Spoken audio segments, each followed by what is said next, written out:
Hello, alright, welcome to this episode of the Gossip Vlog. I was watching Real Housewives of Atlanta, and I decided to wait to record the Gossip Vlog until I watched all of the Real Housewives of Atlanta because I fell asleep last night initially watching the Real Housewives of Atlanta.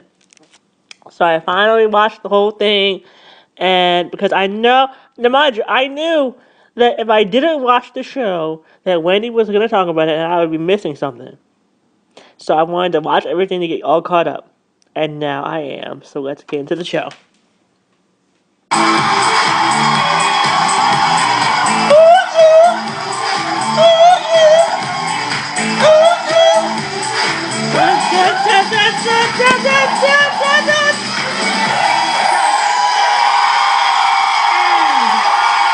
we go. Thank you for I love this bigness. I love this man. I love this legendary man. He's a co-host. Nice to the audience.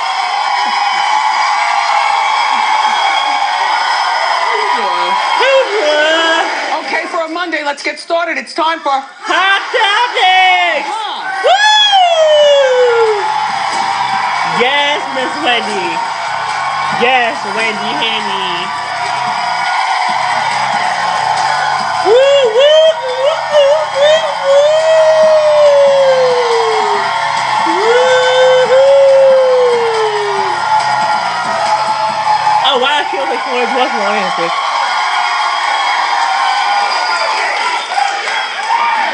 And the one place you think you're safe is church, Yeah. right? Over the weekend, shout out to everybody there in Sutherland Springs, Texas. 26 people, you heard about this. A young, misguided Right. man went in there and just...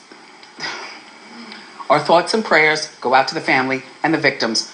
I'm tired of doing these kind of reports. You know what I mean? Right. Shouldn't be this way.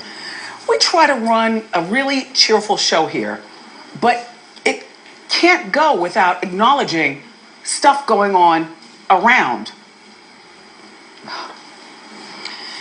How's this transition going to work? Wait, okay, good, okay, yes, Woo! yes. Clapping always helps. Did you watch The Housewives last night? Yeah, See, I told you Wendy was going to talk about it, bitch. I told you. It is 10:17, bitch. I knew Wendy Williams was going to talk about the tea on Real Housewives, honey. I knew she was going to talk about the tea, honey. So let's get into the tea. Well, I was out for dinner. Lobster, French onion soup. Woo! Anyway, but from what I understand, the ladies were upset that Kenya didn't tell anybody about her secret wedding to her secret husband. And she wouldn't tell anyone his name either. Take a look at this. I don't believe Kenya's married. I believe that this is all a part of a storyline to keep her on the show. I don't believe she's married to this guy. I mean, the idea that no one was invited to the wedding, that's not a big deal to me. You know what I mean? Okay. But she says that even though it was only her sister, her best friend, and the man at the actual wedding, and then she rolled around in the sand like Drunken Love style. Yeah, there she is. Oh, Lord. Oh, Lord.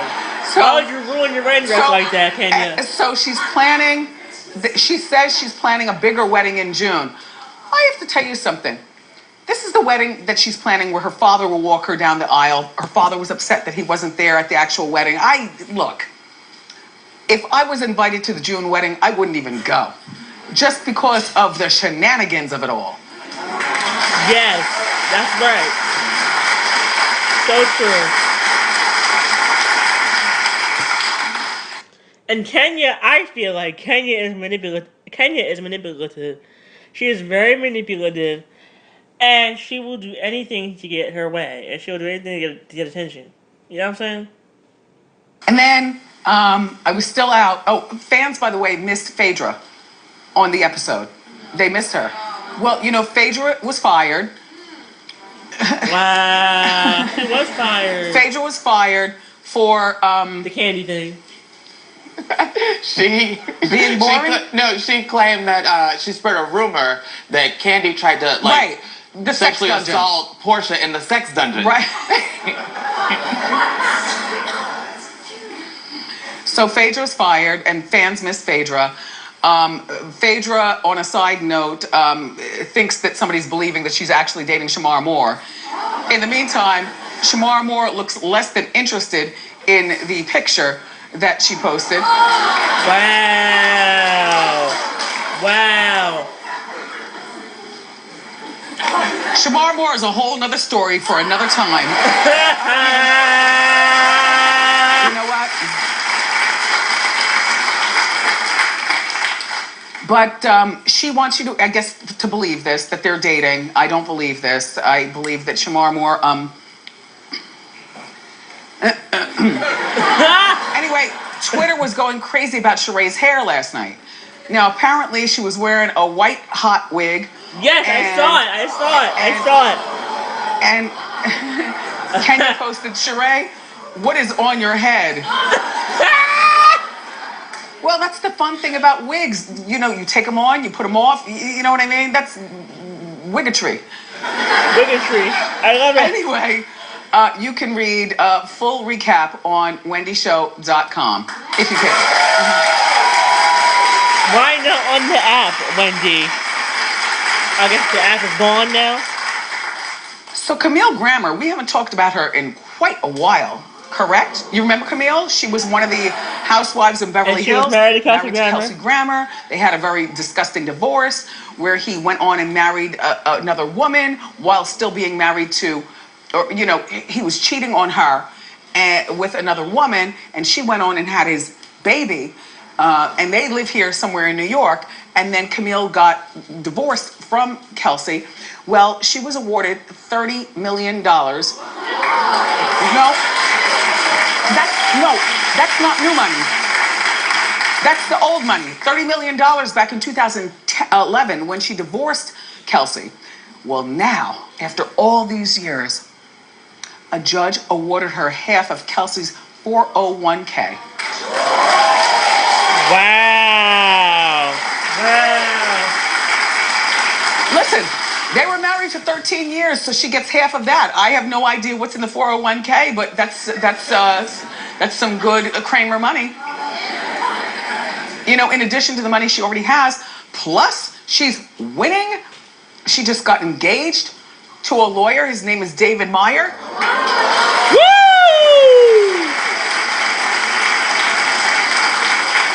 He's like little brother of Donnie Deutsch, right? He looks Deutschish. Anyway, he's a lawyer. Now, you know, when you're a lawyer, you can either make $10,000 a year or millions of dollars a year. So I have no idea where he fits in the pool, because just because you say you're a lawyer, I am no longer impressed until I find, you know, Are you a Cochran or a not grin? You know? But he's a natty dresser, which means that he probably makes great money. His hair certainly is swirly, and his skin looks nice. So he's probably a Cochran, not a not grin. You know? Good for you, Camille. Woo!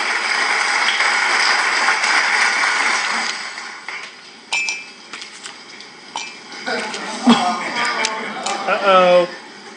Because I'm still involved, but I'm not involved. But I'm still involved because I have to say something when I come out here. Vince and Tamar. Oh, no. Well, Vince wants the divorce called off. And Tamar's like, oh, no. We are going full steam ahead. Divorce City. Vince reportedly wants to work things out, and he's trying to change her mind. He wants to go to therapy and the whole bit. Tamar is refusing.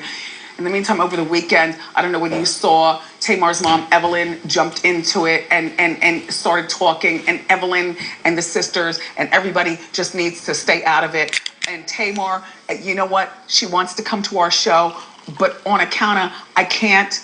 I'm sorry, you all. I can't. Like, I can't. What do you say? I mean, what do you say? I used her powder room, for God's sakes.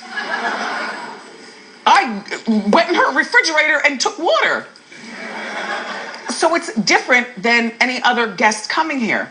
And I know you all would love to hear the rest of the story, but you're gonna have to hear that someplace else. I am tapped out. Tapped out.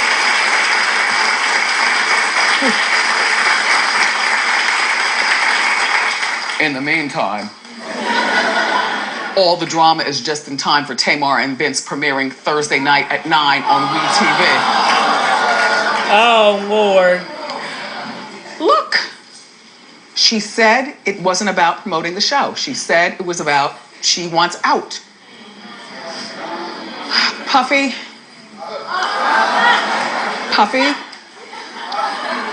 you told me right here in my own studio on the stage that I could still call you Puffy. Because I never really got into the Diddy thing. You know, I've known him since, the Puffy days. It was Puffy and Wendy and running New York and, 1993, 2, 1, like that. Well, he's changed his name. Well, you all take a look. I decided to change my name again. I'm just not who I am before. I'm something. Thanks to Jesus. Brother Love, girl. Okay.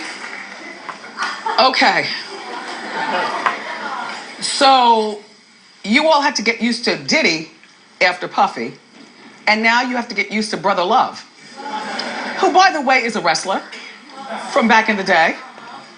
A white man, portly.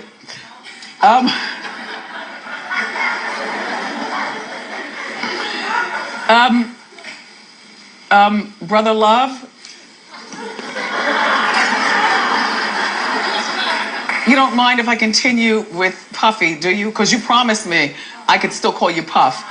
So, Right. Puff, yeah. He was in his feelings on vacation, though. You know how that is. You go on vacation, you see the hat and the palm tree. He's on vacation. He might have had a few margaritas, took his phone, and, I'm Brother Love. Okay.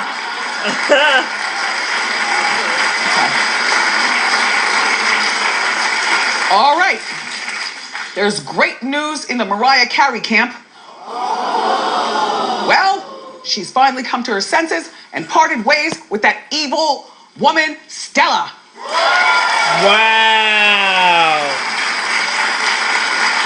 I never thought she was good for Mariah. It always seemed like she was an opportunist using Mariah, even when we saw it in that special. You know what I mean? The woman was always there. It just seemed like she was fueling Mariah's crazy for her own diabolical benefits. So, Stella oversaw Mariah's career during her reality show and her New Year's Eve disaster. Stella reportedly has found it increasingly difficult to manage Mariah because her boyfriend, Brian Tanaka, is more and more involved in her career. What a great costume, Mariah. I love it. Nick Cannon once said, no one manages Mariah but Mariah. So now who will manage her? I mean, the holiday season is upon us. She is the queen of Christmas, correct? Yes. Mariah is legend. Who is going to be booking all of those shows that she's going to be doing and raking in millions of dollars? I don't know. Honestly, Brian Tanaka is not the one. He's a background dancer and a mere boyfriend. You keep him right over there on that side of the bed and keep him to his space. Don't get him all in the books, Mariah. But you know what? I'm thinking, for Mariah, there probably isn't one person who can manage her. She needs an entire management company. Well, No, here's what I'm thinking. When she's out of cream and eggs and bacon, she calls the company and they order the food. When she's being booked for a show for Christmas or New Year's or whatever, people call the company and book her. And then they call her and tell her, giddy up, get ready. If she needs, the newest handbag or whatever's going on out there, in other words, a management company could manage her entire life, as opposed to that boyfriend who seems weak at best. Like he seems like she probably pulls him by the nostrils, from one He room is to the hot, other though. or whatever. He doesn't much have a say so. So, good luck, Mariah and Stella.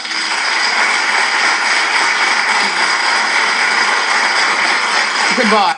In the words of Mama Joyce, Stella was an opportunist.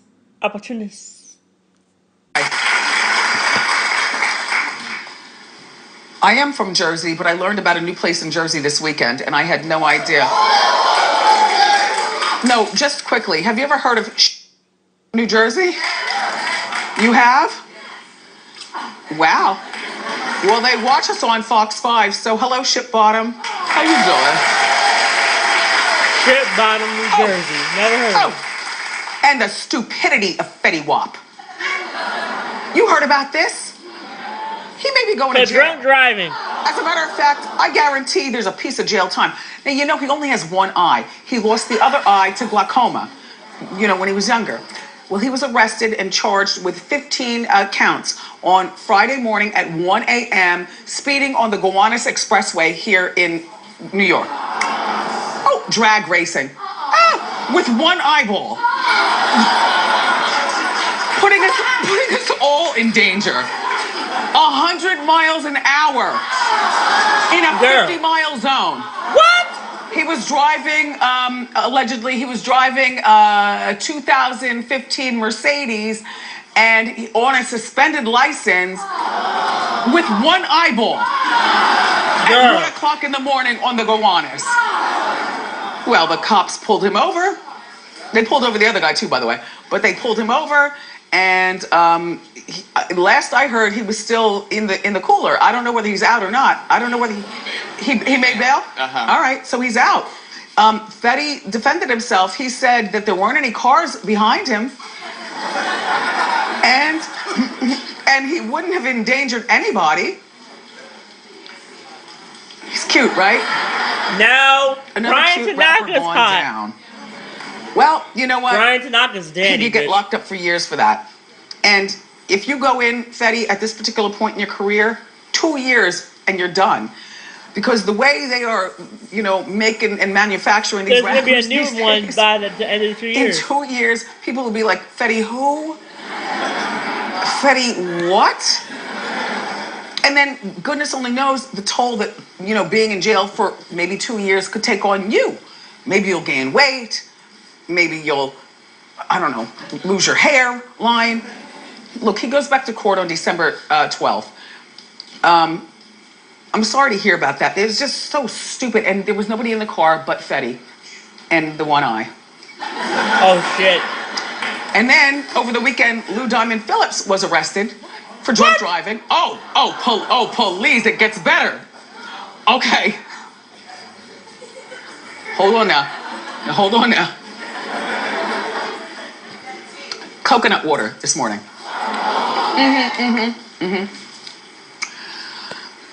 Lou Diamond Phillips apparently was lost and pulled over and asked the cops for directions. Allegedly. Well, at the point of saying, hello, officers, they smelled the hooch. And so he was arrested for drunk driving. Sorry to hear about that, Lou Diamond. Is this his mugshot? Whoa. Okay, now. Okay. Oh, and Lamar. It was Lamar's party at Bootsy Bello, and he passed out. Wow. Over the weekend. He says that it happens. Using the drugs, man. Using the drugs. He says he's doing great. I don't have the footage for you. Apparently, it cost more than we were willing to pay. But, you know, a big man like that, 6'7", you could imagine the timber. Yes. Oh, boy. And so they got him up quickly and put him on the couch and, you know, fanned him and stuff. He says he's doing okay today.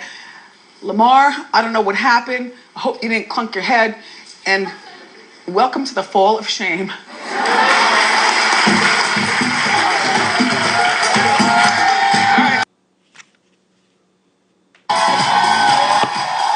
Welcome back. We've got the inside scoop, and here with the dish is the host of Celebrity Page TV. Welcome, James Vaughn. He's hot. Hi, He is hot. I'm with you. I feel the exact same way about it. You can't even get it out right now because you're so angry, right? James. Yes. Yes, Kevin Spacey. You want to talk about it? Go. All right, so guys, ever since Anthony Rapp came forward with allegations that Kevin Spacey had sexually forced himself upon him when he was 14 years old, all these men have been coming forward sharing their stories of sexual harassment and attempted rape. So the latest one to come forward is Harry Dreyfus. Now, he's the son of Oscar-winning actor Richard Dreyfuss. And he claims that when he was 18 years old, Kevin Spacey groped him. Senior in high school. So here's how it went down.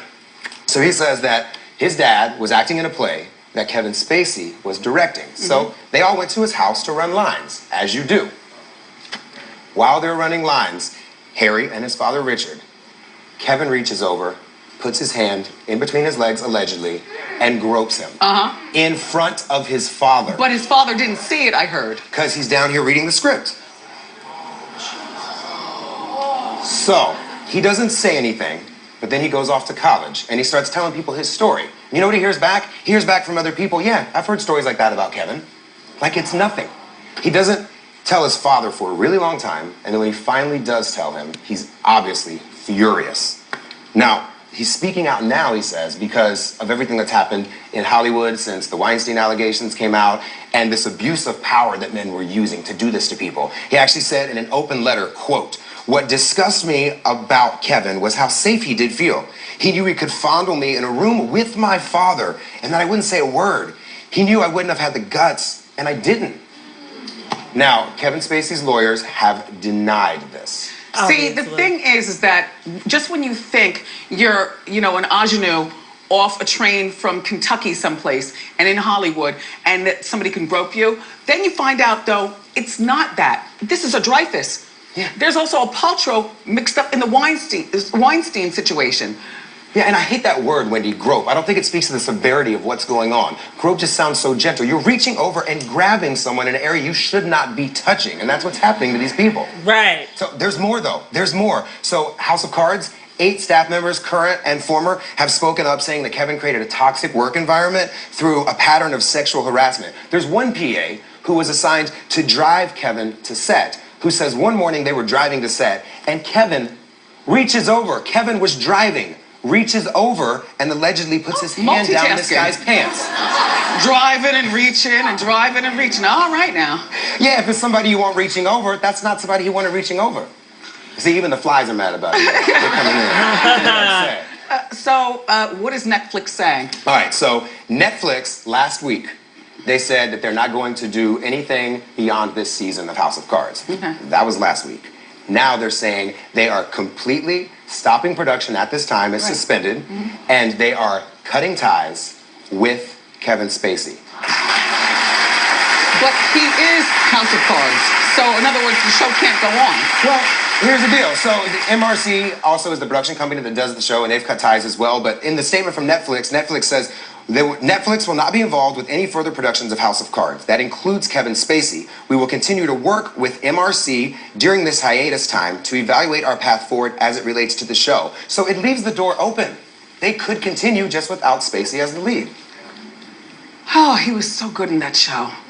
Damn it, man. We'll follow that story. All right. So finally, good news for Tyrese. Yes, some good news, guys, right? Yeah, so Tyrese. Tyrese is no longer being investigated for child abuse. Okay. That's good. That's not rude. Yeah, the Department of Child and Family Services has decided to stop the investigation that was started because his ex accused him of beating their 10-year-old daughter, Shayla. Right. So, of course, Tyrese, who loves to get on Instagram and talk about stuff, goes on there and posts after getting this news and says, quote, "Soon again, Shayla, you will dance with your father." Check out that cute picture. He says, "Crack your jokes. Do your best to inject yourself into this custody situation. It only highlights your own insecurities. All of my energy and prayers and love and power belongs to Shayla." So, is it true that while being in court, Tyrese was also plugging his book? Yes, he is never going to miss an opportunity to try to plug a product. Okay. So apparently while he was in court, in the hallways, he's posting pictures of different people, including reporters holding his book, How to Get Out of Your Own Way. Okay. Obviously, it's a little bit frowned upon to do that. And I think he realized the court officials didn't want that because he then took the post down. Yeah. And also I heard over the weekend that Will and Jada allegedly gave him $5 million to bail him out of his legal woes. Yeah. Isn't that fabulous to have very wealthy friends like that? It's fabulous. And he posted about it. But mind you, when they gave him the money, Wendy, one of the things they said was, you know what, maybe stay off the internet now that you have this money. And instead, he just went right to the internet and posted about it. He took it down, though. A really cheesy, look, actress, by the way, spelled wrong. Actress Jada Pinkett Smith. Who lists somebody in their phone like that? Tyrese, take your $5 million, do good, and we'll be watching. Thank you for being here, James. James Vaughn, everybody. James is hot. Celebrity Cage, weeknights at 10 on Reels. Hot Topic Sound Off is